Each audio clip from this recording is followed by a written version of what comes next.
Hey everybody, Bourbon Country Mom here. Good late afternoon, early evening. As you can see, we are here at Epcot today. Happy Saturday. We are here to participate in a beverage seminar for the Food and Wine Festival. It's going to be the beers of the festival. It was $17 a person. There was no annual pass discount for this particular seminar. It does start at 5, so we're gonna head on in. I'll grab some video and I will show you guys the seminar. Entrance, and over here is the annual pass holder, but as you can see, the line is a lot longer than these, so you just find a line and go place. Here's the Food and Wine Festival sign. Some really cute artwork here, and there's the ball. Looks like some rain's gonna hit us, but hopefully it holds off.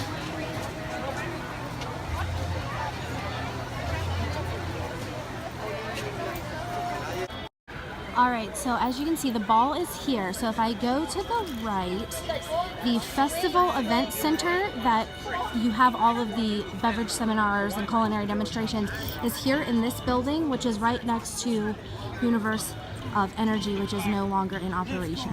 Alright, we are walking into the event center.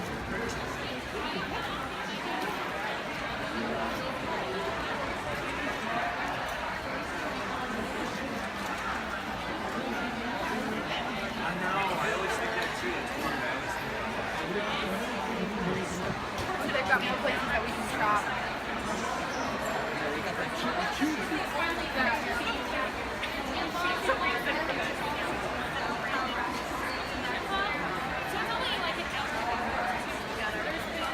Alright guys, quick check-in with you. When you first come into the Festival Event Center, the check-in area is right when you come down the ramps. There's a Festival Information Center.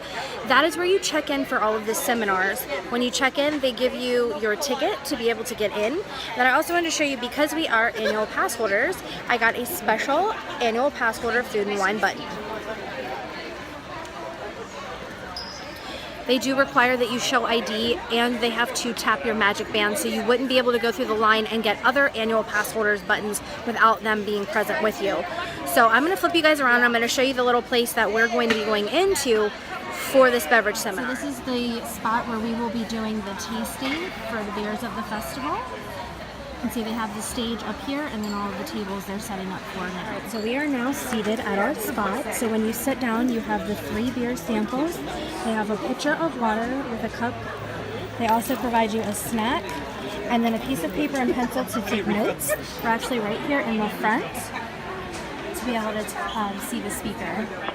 So I'm going to give you a little introduction of myself, but just so you know ahead of time, if you want to sip a little bit of the beer, but don't drink the whole thing until we go through each of them, or else next year they'll just be like, oh, just set beers out and we don't need to bring her back. So if you want to sip on them, I know it's hot outside, they're nice, refreshing beers. This is actually the first beer seminar of the festival, so thank you all for coming. My name is Nikki.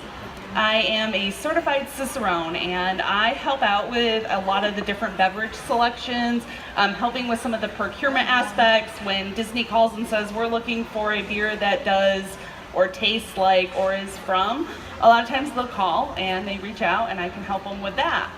So when you're tasting beer, the first thing you're going to do is look at it.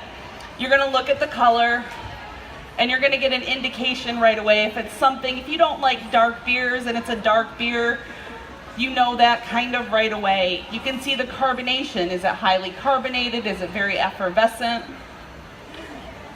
The next thing I want you to do is I want you to smell the beer. The first beer on your map is going to have a very unique smell. That's part of what makes craft beer, is the way that the brewer crafts them, is to highlight all of those pieces of the experience. Brewery. How many people have heard of New Belgium? They're distributed throughout the country, very well known, and they were a leader in the craft movement as craft beer became a bigger entity for everybody to start experiencing. Now back in 1988, Jeff, the founder of New Belgium, was on a bicycle going through Europe. The bicycle had fat tires. That's where the name of their most famous beer, Fat Tire, came from. He came back, and in 1991, after brewing in his basement for a few years, he started distributing the beer. The brewery now is very large. They actually have 2 breweries in the country, Fort Collins and then in North Carolina. They are very successful and very well known. Their beers are extremely high quality, and even though they've gotten as big as they are, they're 100% employee owned, which is a huge accomplishment. Their employees, we can't not talk about the alcohol or the IBUs. This beer comes in at over 8% alcohol and 72 IBUs. Now the beer you just had from New Belgium was about 12 IBUs. So if you don't like bitter, this isn't going to be your favorite beer today. I get to India to the British citizens. When the beer would get there, it oftentimes would be spoiled from the long ship rides. So they're funny, and on my way home I'll be like, man, that was just so not funny. But I appreciate you guys taking the time to laugh at my jokes. Funky Buddha. So I actually used to be, Funky Buddha makes great beers. I'm a big fan when I talked about beers. So Funky Buddha, for all of you who don't know, is a brewery from South Florida. They started out as a little small brewery. They became famous for beers like maple, bacon, coffee, porter. What? It's everything it says it is. It's mapley, it's bacony, it's coffee, it's a porter. It is breakfast on Sunday. Okay, so we just finished up with our beverage seminar, which was really cool. The speaker, Nikki, was great. Like she said, I don't remember the name of it, but she's basically kind of like a beer expert when it comes to like her palate and tasting and all of that. So she was really cool to watch. So we stopped back over here at Intermissions Cafe. I picked up the chocolate milk stout, which behind me, it's the triple chocolate milk stout from Cape Canaveral, and you can get this little glass for $3.99 plus tax. So let's give it a try.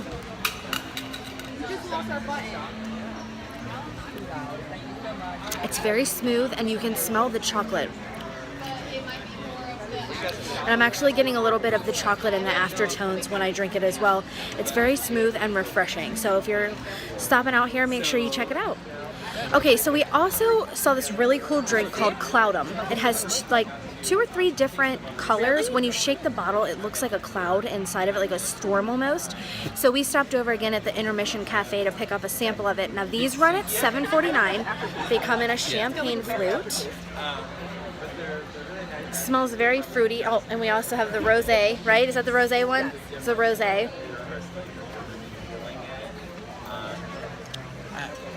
I could deal without. I don't like this one as much as I like that one. I think that one's It tastes like a sparkling wine. It's sweet. To me, it's okay. Everyone else in my party loves it and thinks it's great, but It's not like a Gatorade. my husband says it kind of tastes like a Gatorade. It's good. If you like fruity stuff and carbonated, make sure you check it out. Again, though, it's $7.49 just for this. But they do sell bottles of it as well. Okay, so we are currently at Vuitton Fresh, which is right when you first come across. We have gotten the beer flight here, which is So that's the elderberry, the woodchuck raspberry, and gumption citrus freak, citrus freak. and they're ciders. And these are all 3 ciders. Okay, so this is the elderberry cider. To me, it smells like raspberry, only because I don't really know what an elderberry is, to be honest. It's very light and crisp and has like the carbonation. You get the carbonation in it. But it has like a raspberry type flavor to me, but it's really good. So if you're into ciders, make sure you check these out. You guys, the card that comes with the flight that you purchase, it tells you where they're all made from and the names of them. So the one that we just showed is the 2 Henry's Elderberry Cream Hard Cider. The next one up is Woodchuck Raspberry Hard Cider. All right, so this one, excuse my crazy hair from the rain, is a more clear color like most ciders. Get the raspberry hint, just like I did on the other one.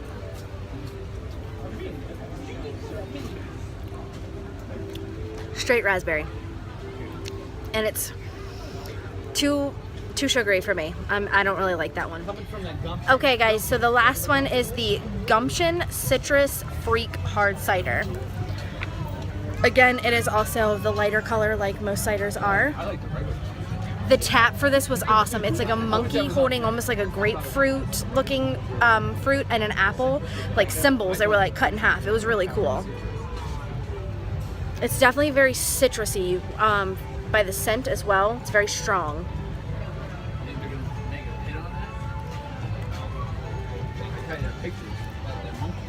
It tastes like pine sol cleaner. Lemon pine sol. Not a fan. Regular gumption, awesome. Citrus free, not so much. Oh my God. All right, everybody, sorry for my crazy hair because it's raining.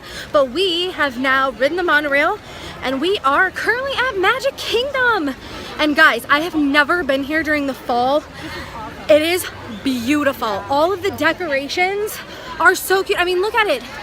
It's all this fall stuff. It's so cute. So we're gonna head because we have fast passes that just recently expired for Big Thunder. Sorry, I'm out of breath. We were racing. We're gonna head back to Big Thunder. We've got a couple other fast passes, and then we'll probably call it a night. Find something to eat. So we'll check back in with you guys a little bit. All right, guys, so just wanted to give you a quick update. But Splash Mountain is currently down right now for a refurb, so you can see all the scaffolding and things up here. And then I'm going to walk over and I'm going to show you guys how eerie it looks without any water. All right, guys, so I know it's kind of dark, but you can tell. So this is when you come down the hill and you come back around, you can see they've drained almost all of the water out. And you can see, let me see if I can zoom in and show y'all the hill. With no water running down it at all.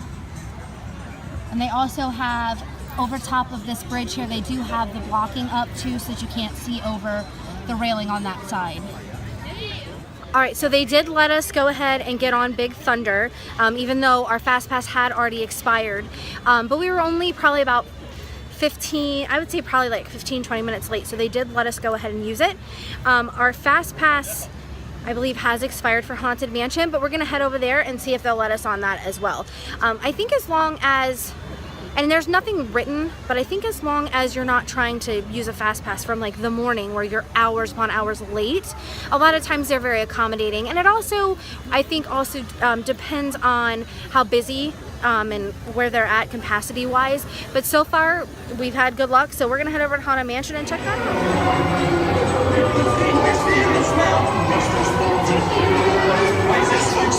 All right, so we stopped at the Plaza, what is it? Plaza Parlor ice cream shop. Mark got the kitchen sink. This runs at $16.99. It comes with 2 scoops of ice cream, your choice of topping, which is either hot fudge, caramel, or peanut butter, with whipped cream and cherries. You get to choose one of those toppings. However, if you want to add another, it's 69 cents. And then I got the kids cone, mint chocolate chip, yummy. Alright guys, so I just wanted to close out the video from yesterday. It is early next morning. We are getting up and getting ready for the day, but the beverage seminar overall was really cool.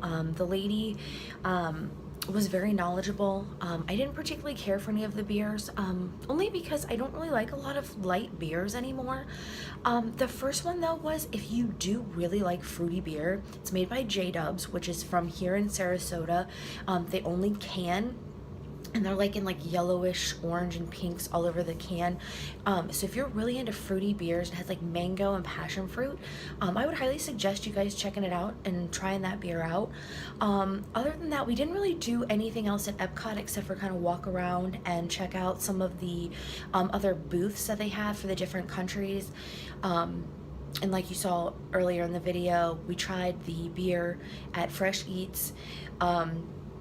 We tried a couple things, but I didn't really video those for today. I will do that for tomorrow's video. We hopped over to Magic Kingdom. We used up our 3 fast passes, which were Big Thunder, Haunted Mansion, and Space Mountain, and we also were able to catch the fireworks. And even with people being back in school, like, I know it's Labor Day weekend, but Magic Kingdom was still, for the fireworks at least, was super packed. The mine train was running still at like 65 minutes at like 10:30. So once we caught that and did Space Mountain, we were kind of contemplating if we were going to ride Mine Train, but we didn't. Mark and I went ahead and Skyped the kids and let them see the castle and check in with them. And then we went, like I said, we had ice cream, which you saw earlier in the video. We got the kitchen sink, which was really good. We walked through a couple of shops and then we headed back. So tomorrow we're going to be doing nothing but food and wine, so I will check in with you guys tomorrow. Hope you guys will enjoy the videos throughout the week while we're here. Be sure to like, comment, share, subscribe, you know, check in, let me know what you're liking. If you've ever been to Food and Wine, make sure you drop that down in the comment section. I look forward to hearing from you guys. Cheers!